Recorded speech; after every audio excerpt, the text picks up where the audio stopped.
दोस्तों, दुनिया में तेल का खेल हमेशा से ताकत और पैसे का खेल रहा है। सदियों से इस खेल पर कुछ चुनिंदा देशों और कंपनियों का राज रहा है।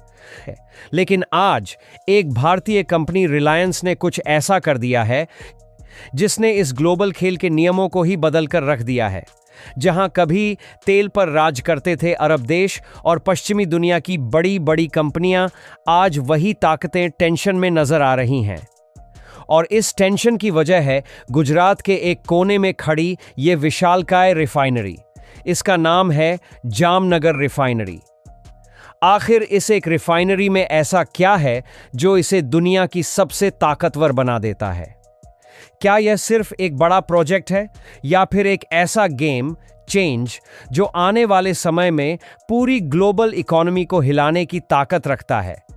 इस वीडियो के अंत तक आपको वो 3 बड़े कारण पता चलेंगे जिनकी वजह से आज दुनिया रिलायंस के इस कदम से डर रही है। कहानी शुरू होती है 90 के दशक में, जब धीरूभाई अंबानी ने एक ऐसा सपना देखा जिसे सुनकर दुनिया के बड़े बड़े एक्सपर्ट्स ने इसे पागलपन करार दिया। उन्होंने कहा कि वो गुजरात के एक सूखे बंजर रेगिस्तान में एक ऑयल रिफाइनरी बनाएंगे। यह एक ऐसी जगह थी जहां ना दूर दूर तक सड़क थी, ना पीने का पानी और ना ही बिजली।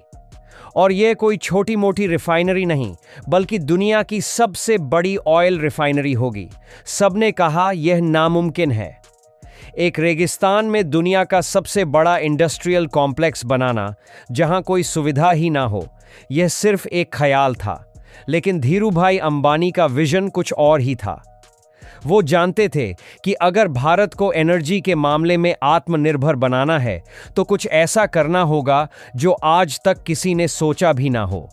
यह सिर्फ एक रिफाइनरी बनाने का प्लान नहीं था, यह दुनिया के एनर्जी मैप पर भारत का नाम सुनहरे अक्षरों में लिखने की तैयारी थी। तो आखिर इस रिफाइनरी की असली ताकत क्या है? इसका सबसे पहला और सबसे बड़ा कारण है इसकी कॉम्प्लेक्सिटी, यानी इसकी जटिलता। अब आप कहेंगे कि यह कॉम्प्लेक्सिटी क्या होती है? इसे आसान भाषा में समझते हैं। सोचिए, आपके पास एक जूसर है जो सिर्फ अच्छे और मीठे संतरे का जूस निकाल सकता है। लेकिन अगर आप उसे थोड़े खराब या खट्टे संतरे देंगे तो वो काम नहीं करेगा। वहीं दूसरी तरफ जामनगर रिफाइनरी एक ऐसा सुपर जूसर है जो दुनिया के सबसे अच्छे और महंगे कच्चे तेल यानी क्रूड ऑयल को तो प्रोसेस कर ही सकता है, साथ ही वो दुनिया के सबसे खराब, सबसे सस्ते और कचरा माने जाने वाले क्रूड ऑयल को भी प्रोसेस करके उससे पेट्रोल, डीजल और जेट फ्यूल जैसे हाई क्वालिटी प्रोडक्ट्स बना सकता है। इंडस्ट्री की भाषा में इसे नेल्सन कॉम्प्लेक्सिटी इंडेक्स यानी N.CIT से मापा जाता है।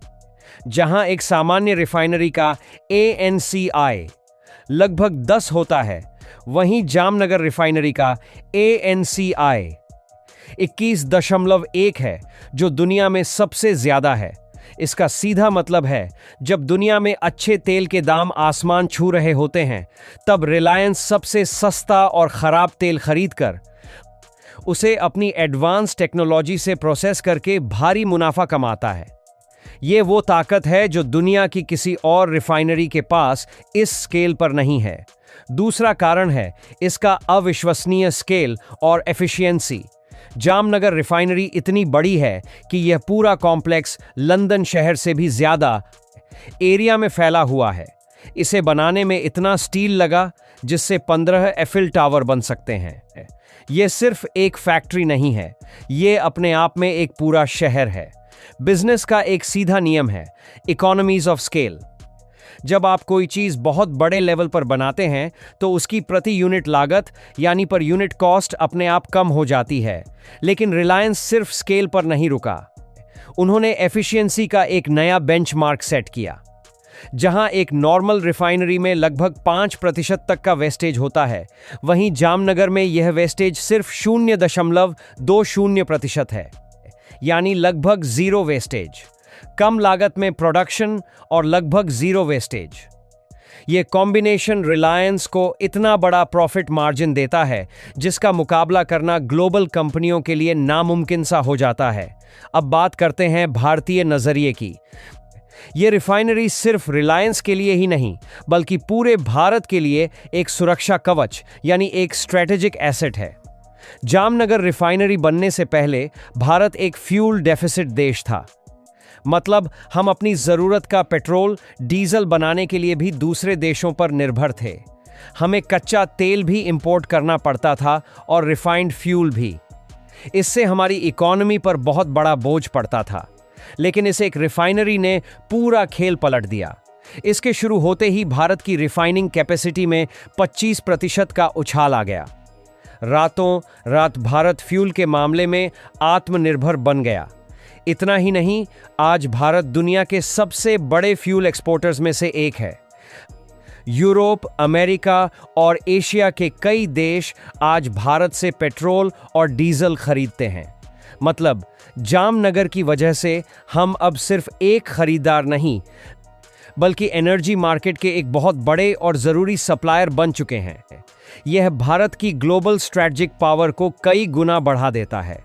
और अब आता है तीसरा और शायद सबसे बड़ा कारण जिससे दुनिया की बड़ी ताकतें परेशान हैं। यह है रिलायंस का फ्यूचर प्रूफ विजन।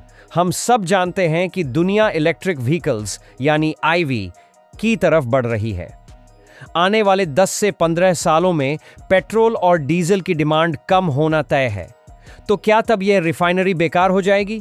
बिल्कुल नहीं। मुकेश अंबानी यह ट्रेंड सालों पहले ही भांप गए थे। इसीलिए वो जामनगर रिफाइनरी को एक ऑयल टू केमिकल्स यानी O2C हब में बदल रहे हैं। इसका मतलब यह है कि भविष्य में इस रिफाइनरी का मुख्य काम पेट्रोल डीजल बनाना नहीं बल्कि कच्चे तेल से सीधे वो हाई वैल्यू केमिकल्स बनाना होगा जो हमारी रोजमर्रा की जिंदगी में इस्तेमाल होते हैं, जैसे प्लास्टिक, पेंट, दवाइयाँ, कपड़े और न जाने क्या क्या। इन केमिकल्स की डिमांड कभी खत्म नहीं होने वाली। यह एक मास्टर स्ट्रोक है। जहां दुनिया की बाकी ऑयल कंपनियां भविष्य को लेकर चिंतित हैं, वहीं रिलायंस ने पहले से ही अपनी दिशा बदल ली है। वो खुद को एक ऑयल कंपनी से एक केमिकल सुपर पावर में बदल रहे हैं। वो सिर्फ आज का खेल नहीं बल्कि आने वाले 50 सालों का खेल खेल रहे हैं। तो यह हैं वो 3 बड़े कारण: अनोखी कॉम्प्लेक्सिटी, विशाल स्केल और जीरो वेस्टेज, और भविष्य के लिए ऑयल टू केमिकल्स का विजन जो जामनगर रिफाइनरी को दुनिया की सबसे ताकतवर और मुनाफे वाली मशीन बनाते हैं। यह सिर्फ एक फैक्ट्री की कहानी नहीं है, यह भारत के विजन, इंजीनियरिंग और एक ग्लोबल सुपर पावर बनने की महत्वाकांक्षा की कहानी है। यह कहानी बताती है कि कैसे एक सही सोच और हिम्मत से एक भारतीय कंपनी दुनिया के सबसे मुश्किल खेल के नियमों को भी बदल सकती है। आपको क्या लगता है? क्या रिलायंस का यह कदम भारत को आने वाले दशकों में एनर्जी और केमिकल्स का ग्लोबल लीडर बना पाएगा? अपनी राय नीचे कमेंट्स में ज़रूर बताइए। अगर आपको इस वीडियो से कुछ नया जानने को मिला तो इसे लाइक और शेयर ज़रूर करें। और ऐसे ही और भी जानकारी भरे वीडियोस के लिए हमारे चैनल डीप टेक इनसाइट्स को सब्सक्राइब करना ना भूलें। मिलते हैं अगले वीडियो में। जय हिंद,